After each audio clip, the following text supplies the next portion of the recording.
हरे कृष्णा बच्चों, सुप्रभात। कैसे हैं आप? अच्छे हैं? पिछली कक्षा में हमने पढ़ा था जेब खर्च। क्या पढ़ा था? जेब खर्च, है ना? तो आज हम इसका अभ्यास, पहले इसके शब्दार्थ दोहराएंगे और फिर इसका अभ्यास करेंगे। शब्दार्थ, शब्द के अर्थ: मेहनत, परिश्रम, मदद, सहायता, ठोकना, किसी चीज पर मारना।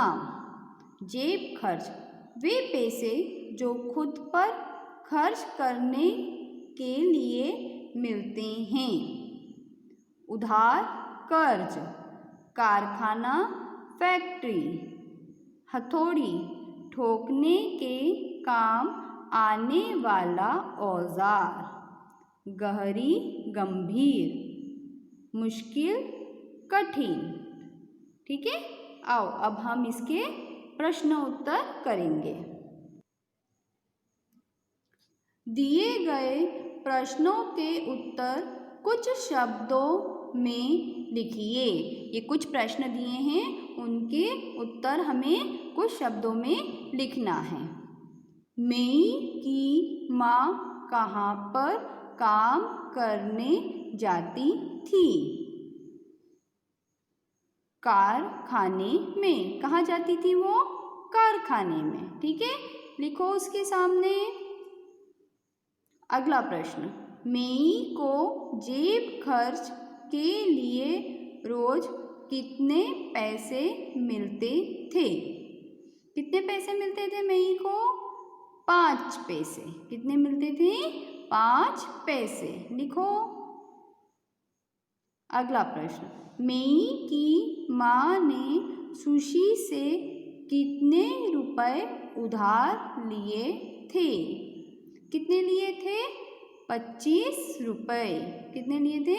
25 रुपए। हमें बचत करनी चाहिए या फिजूल खर्च? क्या करनी चाहिए हमें? बचत। ठीक है, आपको ये प्रश्न अपनी कॉपी में लिखना है और मुझे बताना है। अब हम अगला प्रश्न देखेंगे। दिए गए प्रश्नों के उत्तर लिखिए।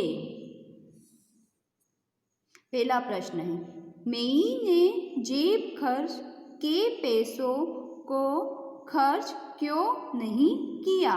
मई ने जेब खर्च के पैसों को खर्च क्यों नहीं किया? है ना?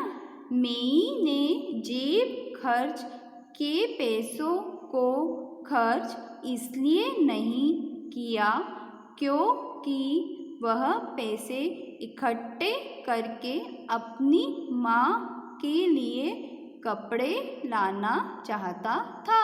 क्या करना चाहता था? वो अपनी माँ के लिए कपड़े लाना चाहता था, है ना? अगला प्रश्न देखिए, मई की माँ कई दिनों से काम पर क्यों नहीं जा रही थी? मई की माँ कई दिनों से काम पर क्यों नहीं जा रही थी? मई की माँ कई दिनों से काम पर इसलिए नहीं जा रही थी क्योंकि उसके हाथ में गहरी चोट लग गई थी, है ना? उनके हाथ में क्या हो गई थी? गहरी चोट लग गई थी। अगला प्रश्न देखेंगे, मई ने किस तरह अपनी माँ की मदद की?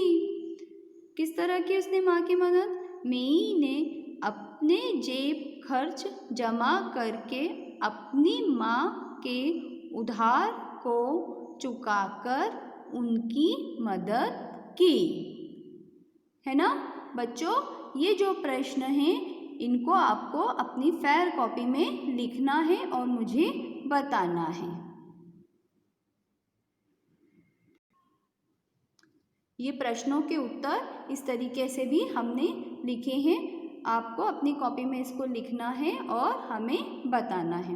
धन्यवाद। हरे कृष्णा।